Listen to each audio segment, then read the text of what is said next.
Okay. Hello, Harsh, Rishikesh, and Sanika. Is it audible to you? Yes, sir. Okay fine. चला टॉपिकला सुरुवात करूया आपण. Last time आपण जो डिस्कशनचा पार्ट होता तो सोल्युशन कोलेगोटीला आपण सुरुवात केली होती. मला सांगा स्क्रीन व्यवस्थित दिसते तुम्हाला? हॅलो हर्ष. हो sir. Okay yes sir. Okay. मी थोडंसं नवीन सेटअप टाकलाय, मला ते समजत नाही नेमकं, आजच इन्स्टॉल केलं ते. चला बघूया काय डिफिकल्टी आली तर आपण डिस्कस करू. Good evening, very good evening. So last time आपण काही फॉर्म्युलेज बघितले होते, इम्पॉर्टंट फॉर्म्युलेज, की ज्याला आपण बोललो होतो की there are different ways to express the concentration of solution. त्याला एक जस्ट फास्ट फॉरवर्ड रिव्हिजन घेऊ. ते फॉर्म्युलेज तुम्हाला आठवतात का आपण चेक करू. सगळ्यात पहिल्यांदा होता पर्सेंटेज बाय मास. पहिला फॉर्म्युला होता ज्याला आपण नाव देतो percentage by mass. Okay. So याचा एक फॉर्म्युला बघा, आठवण्याचा प्रयत्न करा. आपण काय मेन्शन केलं होतं.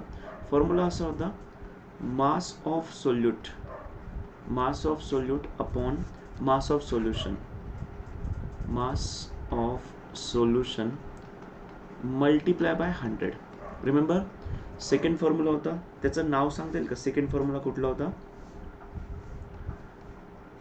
Volume percentage. Volume percentage. Volume percentage, और we can say percentage by volume.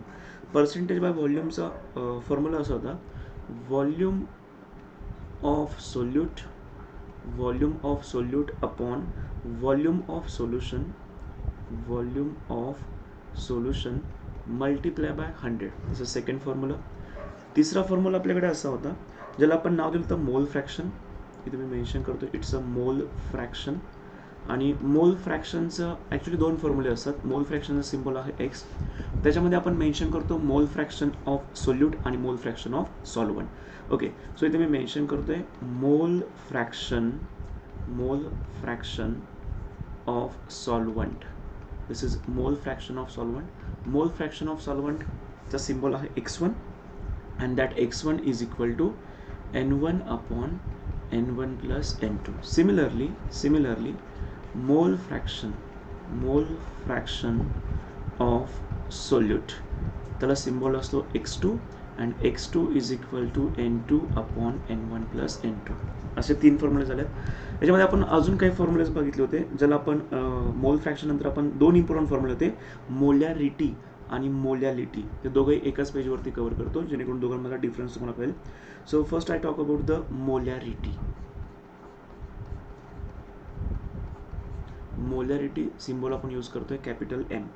मोलॅरिटीचा formula होता number of moles of solute, number of moles of solute, number of moles of solute अपॉनचं तुम्हाला आठवते का? चेक करा.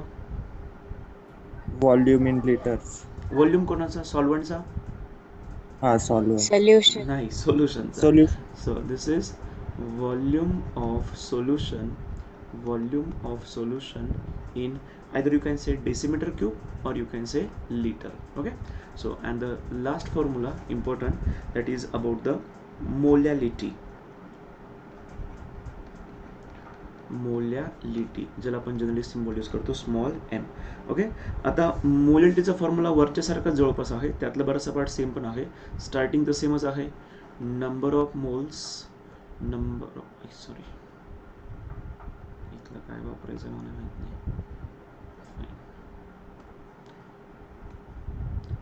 Number of moles of solute, number of moles of solute upon काय आहे सांगा तर बरं. Mass of solvent in KG.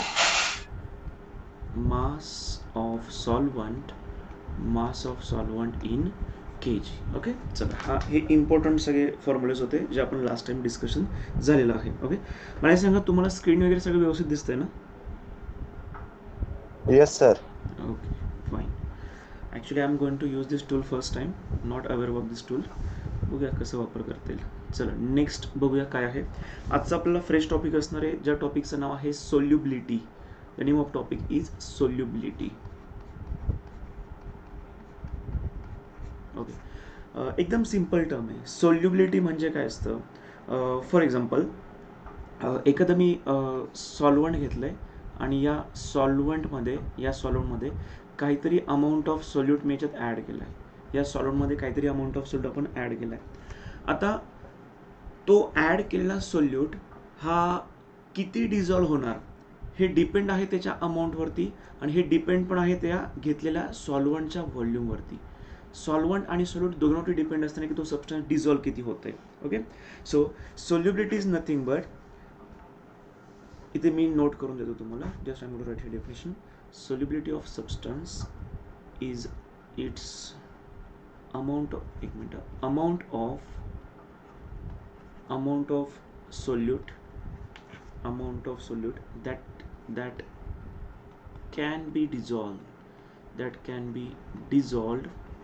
that can be dissolved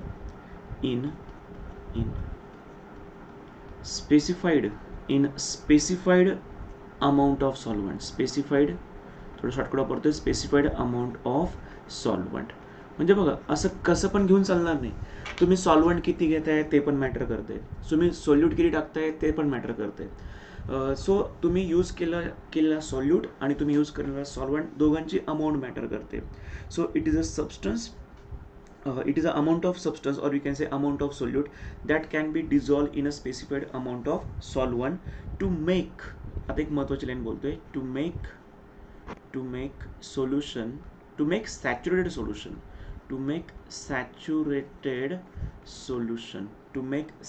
solution at particular temperature and pressure. बघा खूप महत्त्वाचे वर्ड्स आहेत, यातला प्रत्येक वर्डला काही ना काही मिनिंग आहे. आपण नुसतं सोल्युबिलिटी बोलतोय, पुन्हा तेच सांगतोय. समजा आपण एखाद्या घरातलं एक्झाम्पल घ्या, आपण एक ग्लास घेतलाय, त्या ग्लासमध्ये वॉटर घेतलंय. त्या वॉटरमध्ये जर आपण बरोबर बघायला गेलं तर आपण समजा वन स्पून सॉल्ट ॲड केलं तर आय थिंक ते इझिली डिझॉल्व होऊन जाईल हाफ ग्लास ऑफ वॉटरमध्ये. पण आपण त्याचा 5 to 6 स्पून घेतले सॉल्टचे तर ते आय थिंक ते डिझॉल्व नाही होणार पूर्णपणे. त्यातला काही पार्ट डिझॉल्व होणार, काही पार्ट डिझॉल्व होणार नाही. याचा अर्थ सबस्टन्स पूर्णपणे डिझॉल्व झालेला नाही आहे. का? कारण त्याच्यामध्ये तुम्ही सॉल्वंटच्या प्रपोर्शनमध्ये सोल्यूट एक्सेस टाकून दिलं आहे. सॉल्वंटची जेवढी कॅपॅसिटी आहे त्याच्यापेक्षाही जास्त तुम्ही काय टाकून दिलं त्याच्यामध्ये, सोल्यूट ॲड करून दिलं आहे. मग हे जे काही आपण सोल्यूट ॲड करतोय, ज्या सॉल्वंटमध्ये आपण ॲड करतोय त्यांची अमाऊंट खूप मॅटर करते. So it is the amount of solute that can be dissolve in specified fixed amount of solvent to make saturated solution at constant temperature and pressure. So what is the meaning of saturated solution? बघा 3 टाईपचे solution असतात actually. First is saturated solution, next is unsaturated solution, and last one is super saturated solution. यांचा अर्थ काय असतो बघा. समजा मला बोलायचं आहे सॅच्युरेटेड सोल्युशन. आता हे समजून सांगण्यासाठी मी काय करतो, तुम्हाला एक एक्झाम्पल देतो बघा. जस्ट इमॅजिन की तुमची एक इंडस्ट्री आहे, तुमची एक कंपनी आहे, आणि त्या कंपनीमध्ये काही लोकांना तुम्हाला जॉब द्यायचा आहे. सपोज नंबर ऑफ वॅकन्सीज आहे 50. नंबर ऑफ वॅकन्सीज किती आहे? 50 आहे. तुम्हाला त्यांना सगळ्यांना जॉब द्यायचा आहे. Okay, so total vacancies are 50.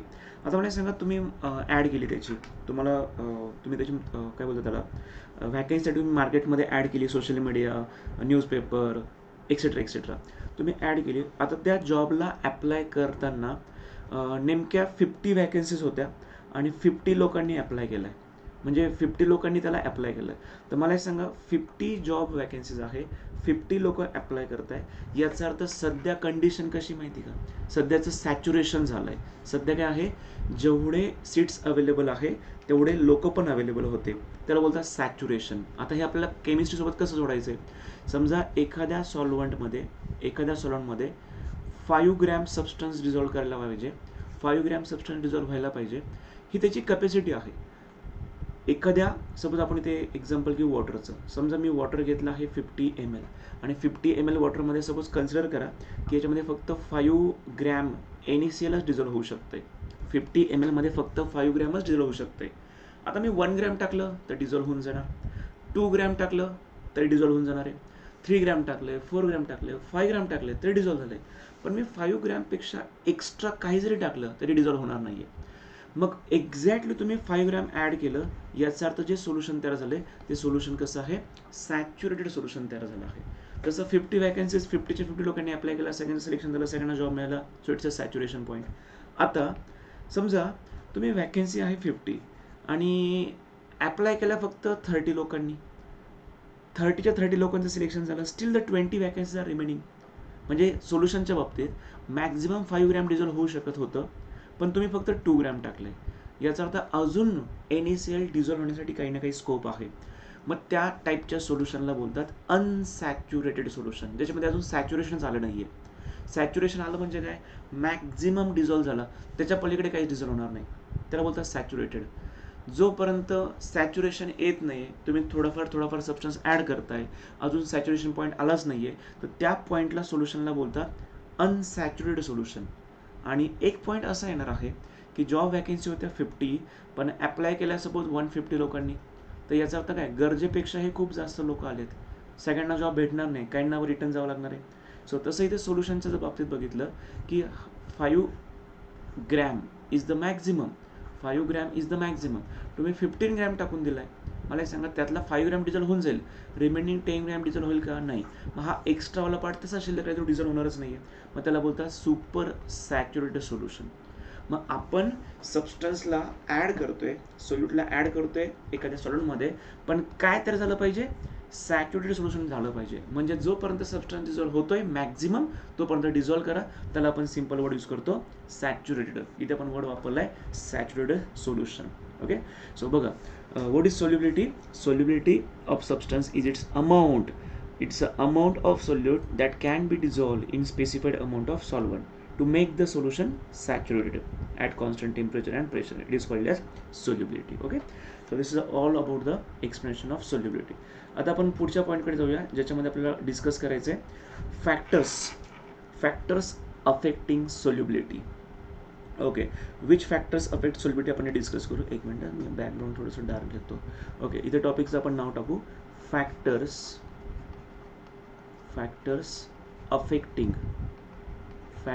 affecting solubility. Okay, which factors decide the solubility. एकदम सिंपल फॅक्टर्स आहे, आपण एक एक डिस्कस करू. Number 1, nature of solute. लक्षात ठेवा, हे विचारले जाऊ शकतं आहे. Sorry, nature of solute. Number 2, nature of solvent also. Nature of solvent. Okay, number 3, temperature. Number 4, pressure. Okay, हे फॅक्टर सोल्युबिलिटीला अफेक्ट करतात. पण आता हे फॅक्टर कोणासाठी डिस्कस करतोय, जेव्हा सोल्यूट सॉलिड स्टेटला असेल आणि सॉल्वंट असणार आहे लिक्विड स्टेटला. ओके, सो लक्षात घ्या, हे फॅक्टर्स आपण कशासाठी डिस्कस करतोय, सोल्युबिलिटीसाठी.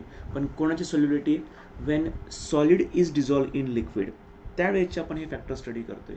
So how solubility of solid changes by this factor. आपल्याला एक पॉईंट आता चेक करायचं आहे. त्यातलं मी पहिला पॉईंट घेतो आहे, it's a nature of solute. हे दोघं पॉईंट एकत्र डिस्कस करू आपण. नेचर ऑफ सोल्यूट आणि अजून एक पॉईंट लगेच डिस्कस करू, नेचर ऑफ सॉल्वंट. या दोघांचं आपल्याला डिस्कशन करायचं, हे कशा पद्धतीने अफेक्ट करतील. एकदम इझी पॉईंट आहे. आता मला एक सांगा, समजा मी सॉल्वंटचा विचार केला, समजा आपल्याकडे सॉल्वंट असं आहे, इथे मी काय तुम्हाला सॉल्वंट दाखवलं आहे. लेट्स टेक एक्झाम्पल, काय कुठलं पण सॉल्वंट असेल, इथे काहीतरी आपण सॉल्वंट घेतलं आहे असं. ओके, पण या सॉल्वंटची एक प्रॉपर्टी की हे सॉल्वंट कशा नेचरचं आहे, पोलर नेचरचं आहे. आता मला एक सांगा, पोलर नेचर आहे म्हणजे याचा अर्थ त्याच्यामध्ये पॉझिटिव्ह निगेटिव्ह चार्ज आहे, पॉझिटिव्ह आणि निगेटिव्ह काय आहे, चार्ज आहे. आणि आपण आता जो सोल्यूट ॲड करतोय, याच्यामध्ये तो सोल्यूट सुद्धा पोलर नेचरचा आहे. लेट्स कन्सिडर की तो सोल्यूट सुद्धा कशा नेचरचा आहे, पोलर नेचरचा आहे. आपण काही ना काही सोल्यूट याच्यामध्ये ॲड केलं आहे. हा जो सोल्यूट आहे तो सुद्धा कशा नेचरचा आहे, पोलर नेचरचा आहे. तुम्ही 9th-10th ऐकले असेल ना, पोलर लाईक डिझॉल्व लाईक, हे तुम्ही ऐकले का 9th-10th like dissolve like. Yes sir.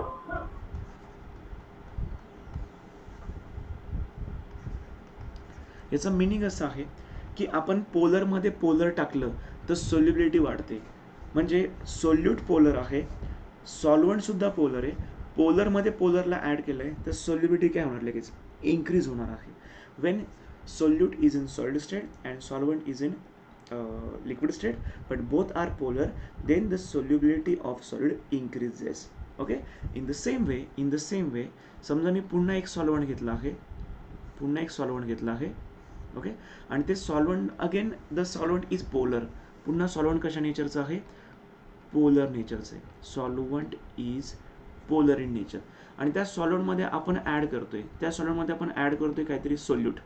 आता जो सोल्यूट मी ॲड करतोय जो सोल्यूट आपल्याला याच्यामध्ये ॲड करायचं आहे तो सॉरी आपण इथे पोलर आधी घेतलं होतं, आपल्याला नॉन पोलर बोलू.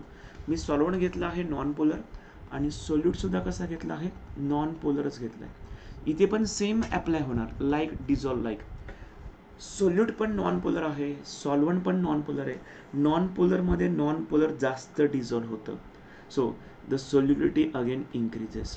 सोल्युबिलिटी पुन्हा काय होणार आहे इन्क्रीज होणार आहे. पण आता जर मी सॉल्वंट मी पोलर घेतला आहे आणि ॲड करणारा सोल्यूट जर नॉन पोलर घेतला असेल तर तुम्ही सांगा काय होणार आहे. आता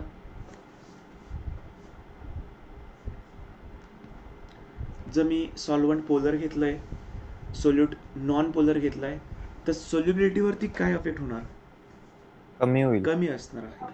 सोल्युबिलिटी म्हणजे सबस्टन्स जास्त डिझॉल्व होणार नाही किंवा व्हाईस वर्सा. तुम्ही इथे काय घेतलं आहे नॉन पोलर घेतलंय आणि वरतून ॲड करताय पोलर, तर याच्यामध्ये पण सोल्युबिलिटी इन्क्रीज होणार नाही आहे. मग सोल्युबिलिटी कधी वाढली जेव्हा तुम्ही पोलरमध्ये पोलर ॲड केला किंवा जेव्हा तुम्ही नॉन पोलरमध्ये नॉन पोलरला ॲड केलं तेव्हाच काय झालं सोल्युबिलिटी इन्क्रीज झाली आहे. सो हे दोघं पॉईंट तुम्हाला कळले का, नेचर ऑफ सोल्यूट आणि nature of solvent. Yes or no? Yes sir. Yes. Yes. पुढचा पॉईंट आपल्याला डिस्कस करायचा आहे जो असणार आहे टेम्परेचर. इथे पण टॉपिकचं नाव टाकूया effect of temperature. Okay, effect of temperature. Okay, आता हा पॉईंट तर मला पण सांगण्याची गरज नाही, हा पॉईंट तुम्ही पण एक्सप्लेन करू शकताय की जर टेम्परेचर वाढलं तर what will the effect on solubility. Increase. Obviously increase होते. सोल्युबिलिटी काय होणार आहे इन्क्रीज होणार आहे. पण त्याच्यामध्ये पण बघा काही ना काही डिफिकल्टीज आहेत. आपण त्या डिफिकल्टीज पण डिस्कस करू की एक्झॅक्टली काय फरक पडतो. बघा समजा 99% जर आपण इथे मेन्शन करू as temperature increases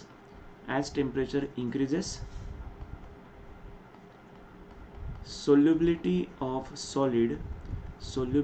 solid in liquid generally increases. म्हणजे आपण टेम्परेचर जर इन्क्रीज केलं तर जनरली सोल्युबिलिटी काय होते इन्क्रीजच होते. पण याला काही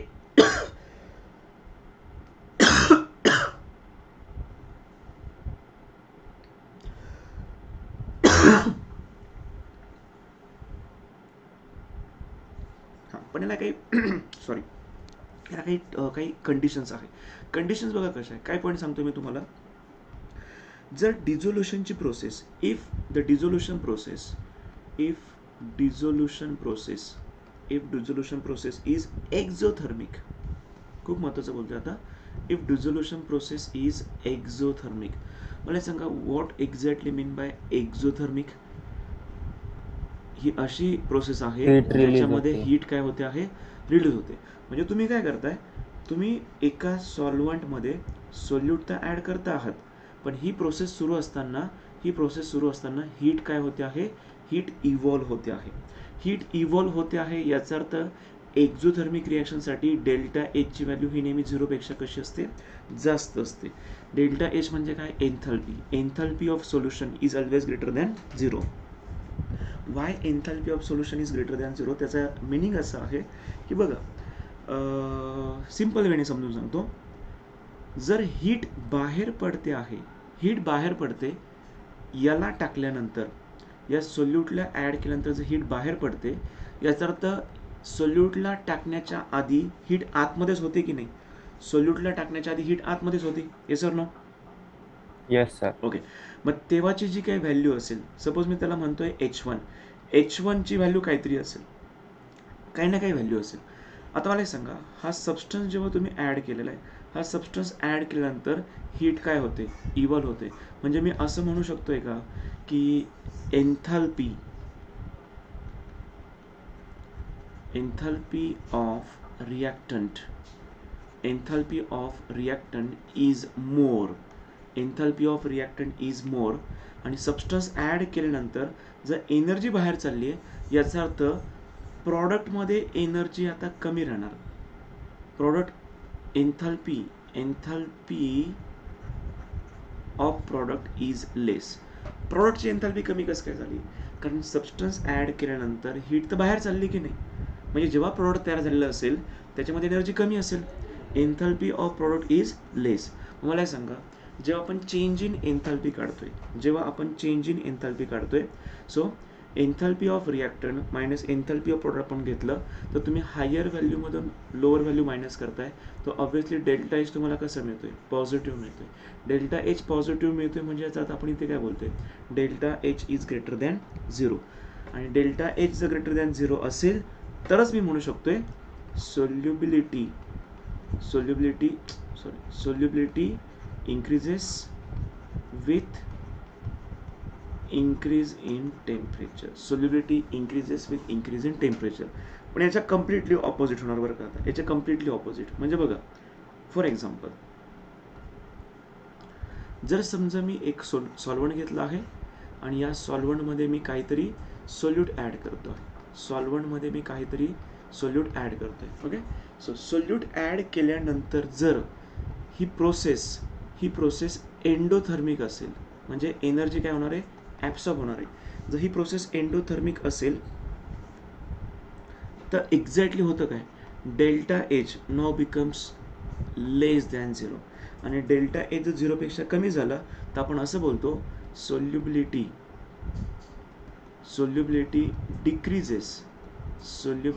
decreases with increase in temperature. थोडा शॉर्टकट वापरतो मी, विथ increase in temperature. मग तुम्हाला MCQ पॉईंट ऑफ व्ह्यू बघायला गेलं तर दोनच एकदम क्लिअर करून सांगतो. बघा, सगळ्यात महत्त्वाचा पॉईंट असा आहे, आपण जो टॉपिक डिस्कस करतोय इफेक्ट ऑफ टेम्परेचर, त्याच्यामध्ये सगळ्यात महत्त्वाचा पॉईंट असा आहे, if the process is endothermic. एक मिनिट, मी आधी एक्झोथर्मिक शब्द वापरला होता. सॉरी आधी एंडो येणार ना, आय थिंक मी एक मिनिट, लेट मी चेक दिस स्लाइड. हां सॉरी, दिस इज रॉंग वे. इथे एक्झो नाही आहे, इथे एंडो आहे. आत्ता लक्षात आलं ते. ठीक आहे, एक मिनिट, हे सगळं क्लिअर करून घेतो म्हणजे नोट्समध्ये तुम्हाला डिफिकल्टीज नाही येणार. याच्या मागे आज काही प्रॉब्लेम नाही. इथून कंटिन्यू करतो. बघा, पुन्हा प्रोसेस एक्सप्लेन करतो.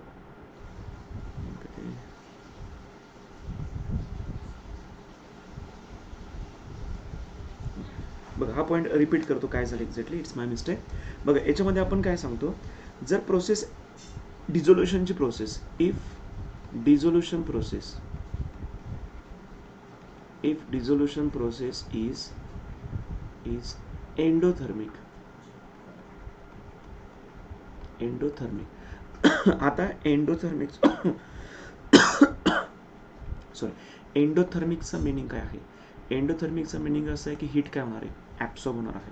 During the course of reaction heat is going to absorb. आता मला सांगा, समजा स्टार्टिंगला तुम्ही फक्त घेतलं आहे सॉल्व्हंट आणि त्या सॉल्व्हंटची काही ना काही एन्थाल्पी असेल, त्याला मी मार्क करतोय H1.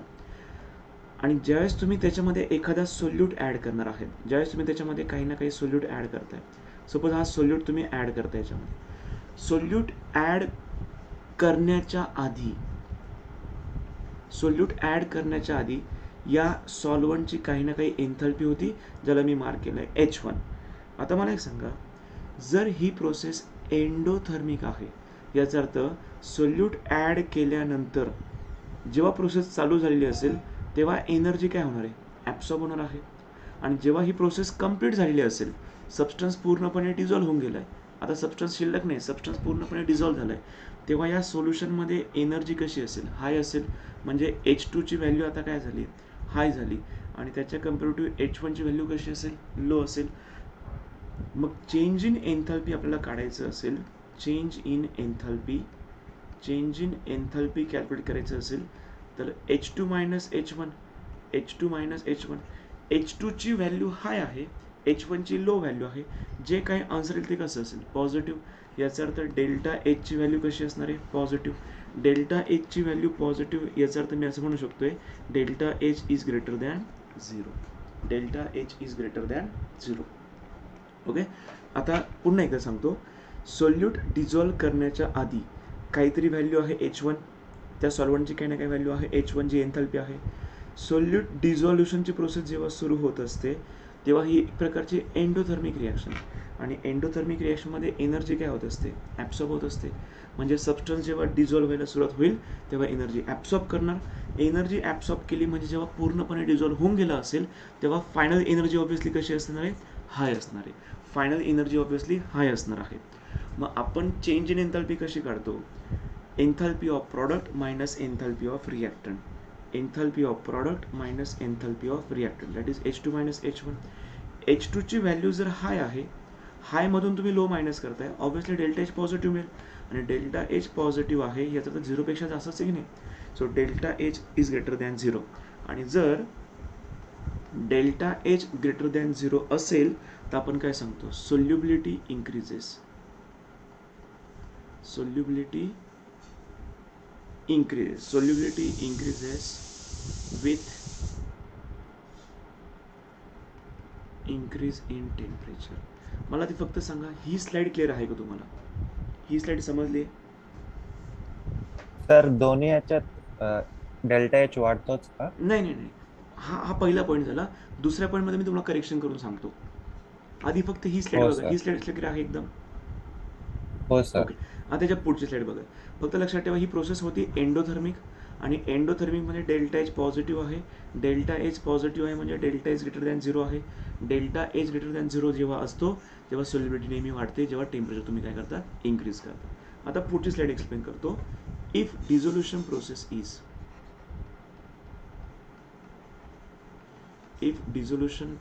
Is exothermic, if dissolution process is exothermic. आता बघा पुन्हा सेम शब्द वापरतोय.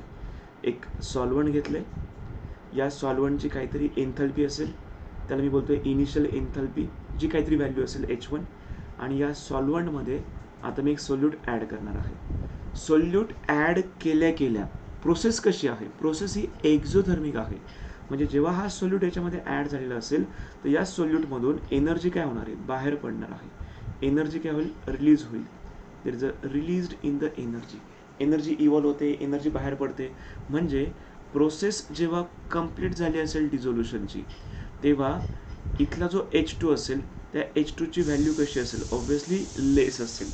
H2 ची व्हॅल्यू लेस का झाली, कारण एनर्जी काय होऊन गेली रिलीज होऊन गेली आहे. याचा अर्थ H1 ची व्हॅल्यू ही हाय आहे आणि H2 ची व्हॅल्यू लो आहे. मग चेंज इन एन्थॅल्पी काढायचं असेल, चेंज इन एन्थॅल्पी काढायचं असेल तर आपण काय करतो एन्थॅल्पी of product minus एन्थॅल्पी of reactant. आता मला सांगा H2 ची व्हॅल्यू लेस आहे, आणि H2 ची व्हॅल्यू जर लेस असेल, लेस व्हॅल्यूमधून तुम्ही हाय व्हॅल्यू मायनस करताय, तर मला सांगा आन्सर पॉझिटिव्ह असेल का निगेटिव्ह असेल? निगेटिव्ह. ऑब्व्हियसली निगेटिव्ह असेल. म्हणजे आपल्याला हे कन्फर्म झालं की डेल्टा एच कसा आहे निगेटिव्ह. डेल्टा एच निगेटिव्ह आहे याचा अर्थ हा झाला की delta H is less than 0. And if delta H is less than 0, आता महत्त्वाची लाईन बोलतोय, if delta H is less than 0 then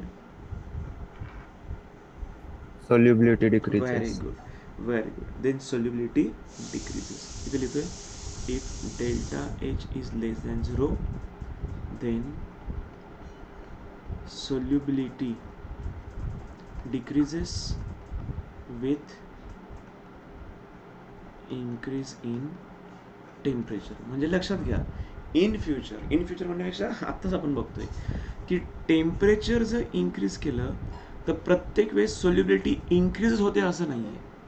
आज हे पण कळले की सोल्युबिलिटी काय होऊ शकते आहे डिक्रीज पण होऊ शकते. फक्त तुम्हाला हे माहिती पाहिजे की सोल्युबिलिटी डिक्रीज फक्त कुठल्या प्रोसेसमध्ये होऊ शकते, जर ती प्रोसेस काय असेल ती प्रोसेस कुठली असेल, एक्झोथर्मिक प्रोसेस असेल. प्रोसेस कुठली असली पाहिजे, एक्झोथर्मिक असली पाहिजे. ओके, आता दोघं पॉईंट एका स्लाईडवरती घेतो. आपल्याला बघायचं आहे इफेक्ट ऑफ टेम्परेचर. ओके, आता सगळ्यात महत्त्वाचा पॉईंट असा आहे की मी प्रोसेस कुठली घेतोय. प्रोसेस मी इथे मेन्शन करतो आहे एंडोथर्मिक.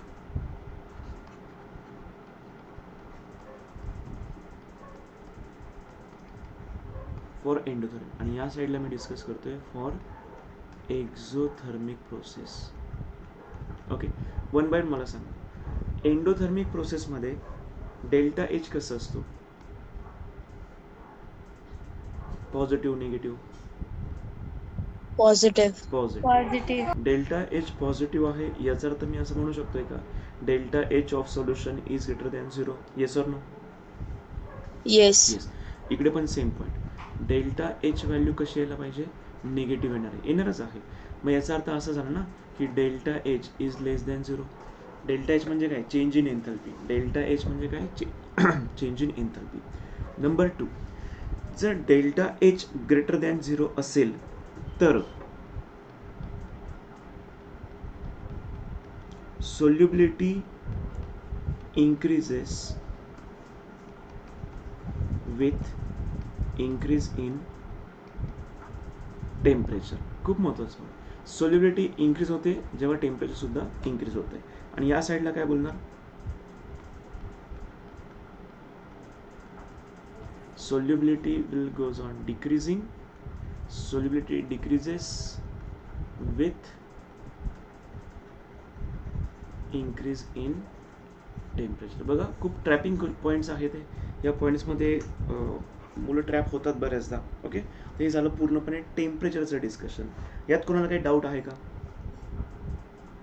No sir. जायचं आहे पुढे. सगळेजण कोण कोण आहेत आत्ता? हर्ष, ऋषिकेश, सारा, सानिका, स्नेहल, सुखद. Yes sir. चलो, सो आता पुढे जाऊया आपण इफेक्ट ऑफ प्रेशरवरती. Let's talk about the effect of pressure.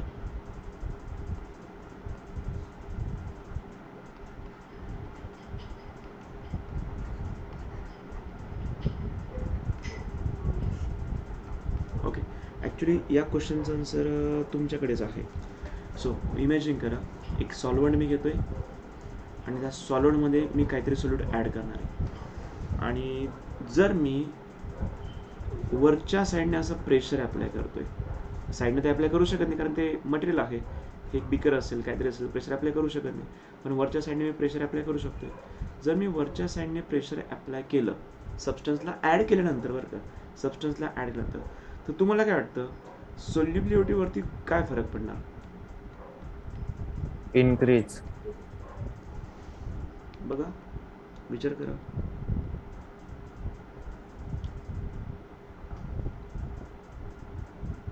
बाकीच्या स्टुडंटचं काय ओपिनियन आहे?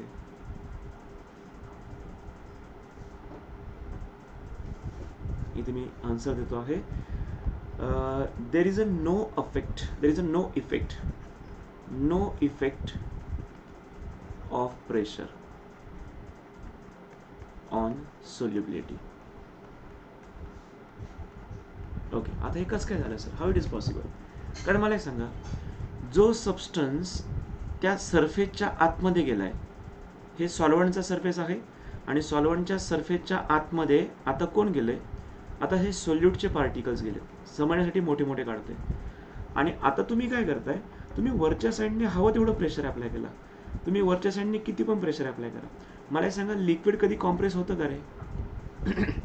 नो. नाही. मला सांगा, हे प्रेशर आतल्या पार्टिकलपर्यंत जाणार आहे का? नो. नाही जाणार. हे प्रेशर फक्त कुठे आहे? This pressure is only at the surface, ज्या सरफेसवरती सोल्यूटच नाही आहे. सोल्यूट तर आतमध्ये गेलाय. मला सांगा, वरच्या साईडने तुम्ही कितीही प्रेशर अप्लाय केलं तर ते प्रेशरचा इफेक्ट या लेअरच्या खाली होणारच नाही आहे. म्हणजे आतल्यांना काहीच फरक पडणार नाही आहे. म्हणजे हे एक्झाम्पल कसं माहिती का, आपण एका हॉलमध्ये बसलोय, आपण एका हॉलमध्ये आहोत आणि बाहेरून कोणतरी भिंतीवरती खूप प्रेशर अप्लाय करतोय, तुम्हाला काही फरक पडणार आहे का सांगा मला? तुमच्यावरती No. प्रेशर येणार आहे का? नाही. तसं हे लिक्विडच्या आतमध्ये पार्टिकल्स आहेत, सोल्यूटचे पार्टिकल्स, आणि तुम्ही इथून प्रेशर अप्लाय करताय, त्यामुळे इथे सोल्यूटच्या सोल्युबिलिटीवरती काही इफेक्ट होणार नाही. There is a no effect of pressure on the solubility of solid in liquid. They are talking about solubility of solid in liquid because they are not compressible. Liquids are not compressible. चला, हे point समजले सगळ्यांना? Yes sir. आपण आतापर्यंत जेवढे point discuss केले ते कोणासाठी होते? solubility of solid in liquid, हे पॉईंट आपण डिस्कस केले. आता पुढे मला काय डिस्कस करायचं आहे? पुढे मला डिस्कस करायचं आहे solubility of gas in liquid. Solubility of gas in liquid याचा आपल्याला विचार करायचा आहे. एक पॉईंट डिस्कस करू आपण की solubility of gas in liquid काय कनेक्शन असू शकते. थोडासा विचार करा. गॅसची सोल्युबिलिटी एखाद्या लिक्विडमध्ये. बरं, तुम्ही हे मान्य करता का आधी की गॅस हे लिक्विडमध्ये डिझॉल्व्ह होऊ शकतात? या क्वेश्चनचा आन्सर आहे येस. ऑब्व्हियसली आपण बघा ना, ॲक्वेटिक लाईफ आहे, हे समुद्रातले जे मासे वगैरे असतात, जे ॲक्वेटिक लाईफ आहे त्यांना पण ऑक्सिजनची गरज असते. मग ते काही प्रत्येक वेळेस बाहेर नाही येते. जे मोठे मोठे मासे असतात तेच फक्त बाहेर येतात, पण जे छोटे छोटे ॲक्वेटिक लाईफ आहे त्यांना वॉटरमध्येच ऑक्सिजन मिळतो, कारण त्या वॉटरमध्ये काय झालं आहे, ऑक्सिजन डिझॉल्व्ह झालं आहे. म्हणजे पहिला पॉईंट तर हा क्लिअर करून घ्या की gases also dissolve in water or any other liquid. हे सुद्धा गॅस त्या लिक्विडमध्ये काय होऊ शकतं, डिझॉल्व्ह होऊ शकतं आहे. ओके, फक्त एवढंच आहे की थोडं प्रेशर अप्लाय करावं लागेल तेव्हा ते डिझॉल्व्ह होतात लवकर, आणि प्रेशर नाही जरी अप्लाय केलं तर ते डिझॉल्व्ह होतात, पण स्लो रेटने डिझॉल्व्ह होतात. ओके, सो मग आता आपल्याला काय बघायचं आहे की या गॅसची सोल्युबिलिटी आणि एखादा सॉल्व्हंट यांचं काय कनेक्शन आहे. ओके, एक पॉईंट सांगतोय.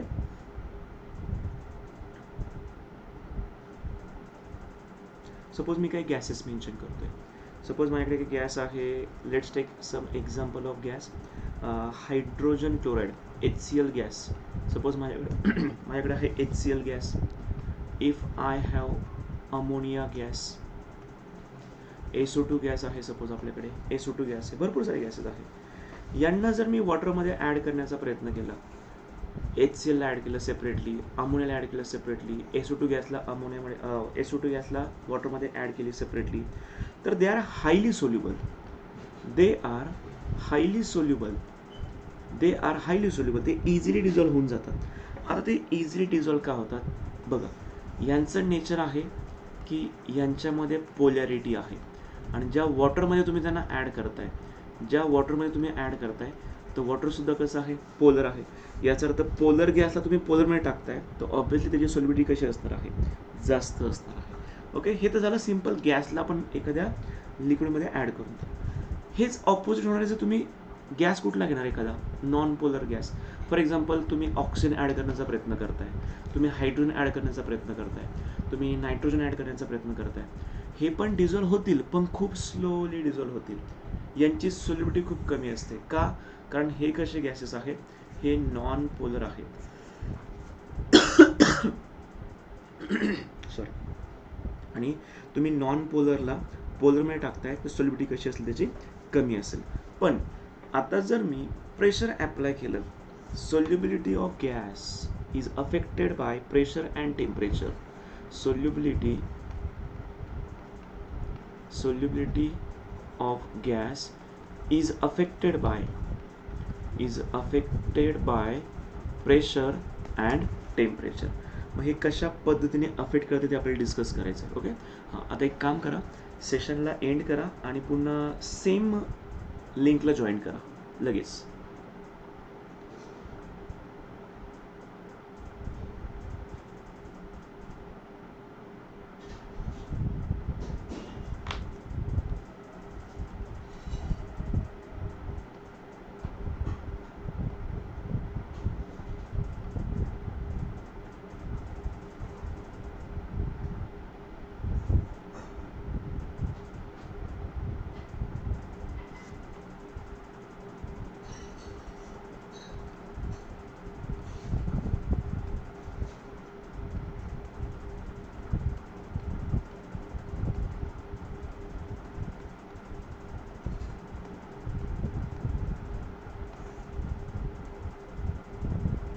चल let's continue. Okay, effect of pressure on solubility. आता मला एक सांगा, समजा मी एक कंटेनर घेतला आहे, या कंटेनरमध्ये एवढं लिक्विड आहे आणि याच्यावरतून मी असं काय केलं आहे, काहीतरी गॅस पास करून दिला आहे. आता तो गॅस तर लगेच बाहेर निघून जाईल. तो गॅस जर इथे असा आला, तो गॅस इथून परत असा बाहेर निघून जाईल. मग आपल्याला काहीतरी चेंजेस करायला लागतील. मग आपण काय केलं माहिती का, आपण अशी प्रोसेस करू की मी ते कंटेनर घेतलं आहे, त्या कंटेनरमध्ये हे लिक्विडचे लेवल आहे, एखादं वॉटर असेल किंवा एखादं सॉल्वंट असेल. इथे जेव्हा मी गॅस पास केला आहे ना, समजा हे गॅसेस मॉलिक्युल्स आहे, हे सपोज गॅसेस मॉलिक्युल्स आहे. हे गॅसेस मॉलिक्युल पास करण्याच्या आधी इथे आपल्याला अशी एक सिस्टीम बसवावी लागेल, जो पिस्टन असेल, जो पिस्टन खालीवर होऊ शकतोय. आणि त्या पिस्टनवरती मी काय केलं माहिती का, काहीतरी मासेस ठेवून दिले. या पिस्टनवरती असे मासेस ठेवून दिले. समजा 3 मासेस ठेवलेत मी असे. तर बघा, इथे आतमध्ये एअर आहे आणि एअर त्या पिस्टनला खाली येऊ देणार नाही आता. पण आता मी काय करतोय माहिती का, मास इन्क्रीज करतोय. मास काय करतोय मी, इन्क्रीज करतोय. मला सांगा, याच्यावरती मी अजून मास ठेवून दिले असे. तुम्हाला काय वाटतं, मास वाढलं तर पिस्टन खाली जाणार की नाही जाणार? जाणार. ऑब्विसली जाणार. पिस्टन खाली जाणार आहे आता. ओके, लिक्विड तर तेवढंच राहील, लिक्विड तर काही कॉम्प्रेस होणार नाही, पण गॅसचा व्हॉल्यूम नक्कीच काय झाला असेल, आधीच्यापेक्षा कमी झाला असेल. अरे येस सर, न बोला. येस. येस. Yes, sir. आता मास वाढल्यामुळे हा जो गॅस होता, याचा आधी व्हॉल्यूम खूप जास्त होता, पण आता व्हॉल्यूम थोडासाच राहिला आहे. आणि आता मी काय करतोय, आता अजून मासेस ठेवतोय मी. अजून मास ठेवल्यावरती होतं काय माहिती का, त्या गॅसवरती आता काय लागलं सांगा, त्या गॅसच्या मॉलिक्युल्सवरती आता प्रेशर यायला लागलं. आणि गॅसच्या मॉलिक्युलवरती जेव्हा प्रेशर येईल, तेव्हा तो गॅस या लिक्विडमध्ये काय होणार, ट्रान्सफर करणार. म्हणजे इन शॉर्ट, तो गॅस या लिक्विडमध्ये हळूहळू आता काय होणार आहे, हळूहळू तो आता डिझॉल्व्ह व्हायला सुरुवात करणार. मला हे सांगा, मी वरच्या साईडने प्रेशर वाढवलं तर गॅसची सोल्युबिलिटी काय झाली, इन्क्रीज झाली. अरे हो की नाही सांगा? हो. हो सर. डेफिनेटली. मग सिंपल स्टेटमेंट काय झालं, solubility of gas increases with increase in pressure. With increase in pressure. That's it. हा पॉइंट क्लिअर आहे? Yes sir. हो. ओके. आता इफेक्ट ऑफ टेम्परेचर बघायचं. Effect of temperature. ओके. आणि लॉजिकल आन्सर मला तुमच्याकडनं हवं आहे. इमॅजिन करा, एखादं लिक्विड आहे आणि या लिक्विडमध्ये गॅस आहे, पण तो दिसत नाही कारण तो डिझॉल्व्ह झालेला आहे. किंवा घरातलं एक्झाम्पल घ्या. बरं तुम्ही सांगा, टेम्परेचर वाढलं तर सोल्युबिलिटी वाढेल का गॅसची? नो. बाकीच्या स्टुडंटचं काय म्हणणं आहे, विचार करा. नो.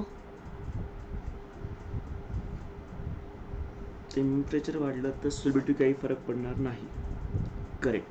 आता का करेक्ट आपण समजून घेऊ. घरातलं एक्झाम्पल आहे, आपल्या घरातलं एक्झाम्पल आहे. ओके. मला एक सांगा, समजा तुम्ही घरात या गोष्टी ऑब्झर्व केल्यात का बघा, का ज्या तुम्ही सांगतोय तुम्हाला.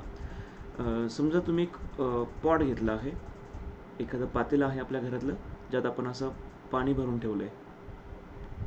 आणि गॅसवरती तुम्ही त्याला गरम करताय, गॅसवरती गरम करताय. वरतून असं कवर पण लावलं असेल किंवा नसेल लावलं, कवर लावलं आहे सपोज. ओके.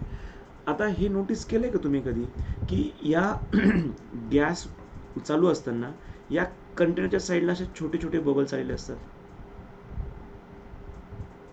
हे कधी ऑब्झर्व केलंय का तुम्ही? Yes sir. Yes sir. आणि जर तुम्हाला असं वाटलं की अरे बबल्स कसं काय आले, तुम्ही कधी गेला ना असं म्हणजे असं फटका मारला असेल या पातेल्याला, लगेच ते सगळे बबल्स बाहेर आले असेल असे, लाईक दॅट, असं काही घडलं असेल ना. आता ते बबल्स आपण नंतर टाकले का नाही, ते बबल्स होते आधी, पण ते डिझॉल्व्ह स्टेटला होते. ते बबल आधीच काय झालेले असते, डिझॉल्व्ह झालेले होते. आणि टेम्परेचर जेव्हा सुरू झालं, आपण हिटिंग जेव्हा सुरू केलं तेव्हा डिझॉल्व्ह झालेला गॅस आता बाहेर यायला लागला. डिझॉल्व्ह झालेला गॅस काय होतोय, आता एस्केप आउट होतोय.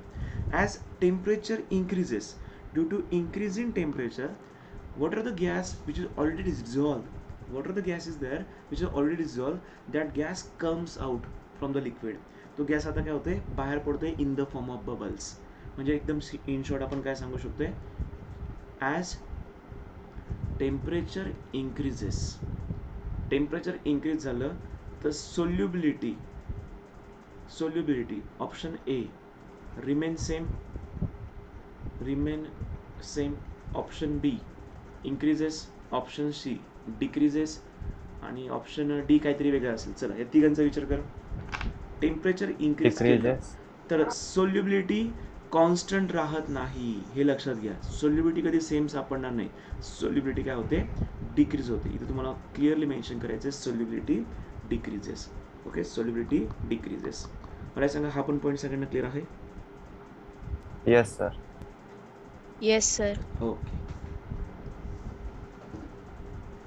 टेम्परेचरचा इफेक्ट बघितलाय, प्रेशरचा पण इफेक्ट बघितलाय. हे 2 पॉईंट क्लिअर आहे. याच्या उद्याच्या लेक्चरला, उद्या आय डोंट थिंक सो की तू शनिवारीवर लेक्चर होईल, तर मला फक्त पुढच्या लेक्चरला आठवण करून द्या. आपल्याला पुढच्या लेक्चरला एक लॉ पासून सुरुवात करायची आहे. And the law is Henry's law. आपल्याला टॉपिक डिस्कस करायचा आहे. This is on Henry's law. Interesting आहे, खूप इझी पण आहे आणि त्याच्यावरती क्वेश्चन विचारला जाऊ शकतोय. आणि आजचे टॉपिक बघितले ना, आजच्या टॉपिकचा स्टडी करणं सगळ्यात सोपं. तुम्हाला फक्त काय सांगितलं की जेव्हा एखाद्या सॉलिडला तुम्ही लिक्विडमध्ये ॲड करता तर त्याची सोल्युबिलिटी अफेक्ट कशी करते, by nature of solute, nature of solvent, effect of temperature, effect of pressure. आणि इन द सेम वे जेव्हा एखाद्या गॅसला तुम्ही एखाद्या सॉलिडमध्ये ॲड करता तर त्याची सोल्युबिलिटी इंक्रीज डिक्रीज कशी होते, by applying temperature and pressure. तर हा सगळा पॉईंट ट्रान्सफर होतोय MCQला. खूप महत्त्वाचा पॉईंट आहे MCQसाठी. ओके, आणि नेक्स्ट लेक्चरला आपण बघूया. दिस इज हेनरीज लॉ. मला फक्त आठवण करून ते आपल्याला बघायचं आहे हेनरीज लॉ पासून. ओके, टुडे इनफ, आज पुरेसे. हेनरीज लॉ आता कवर होणार नाही, बरंच एक्सप्लेनेशन आहे त्याचं. ठीक आहे, चलो टुडे स्टॉप हिअर. सर याची PDF करून पाठवता का? एक मिनटं, मी आता हे टूल पहिल्यांदा वापरतोय. याची PDF एक मिनटं इथे बघतो मी. हां, सापडलं.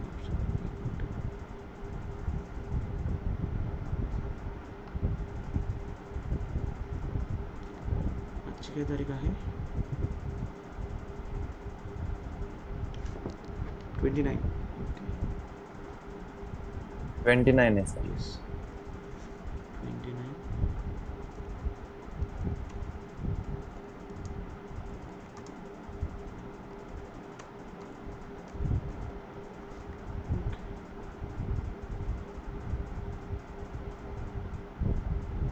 एक मिनिट, ती फाईल ओपन होते का मला बघू द्या आधी. एवढा वेळ तर नाही लागला पाहिजे.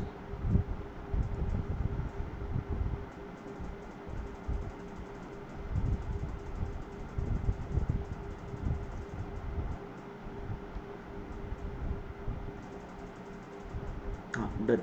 ओके, ही फाईल मी तुम्हाला पाठवतो. तसं त्याच्यावरती काही विशेष तर नाही आहे, बट ठीक आहे, पाठवतो मी तुम्हाला. Okay, okay sir, thank you. Yes, bye bye.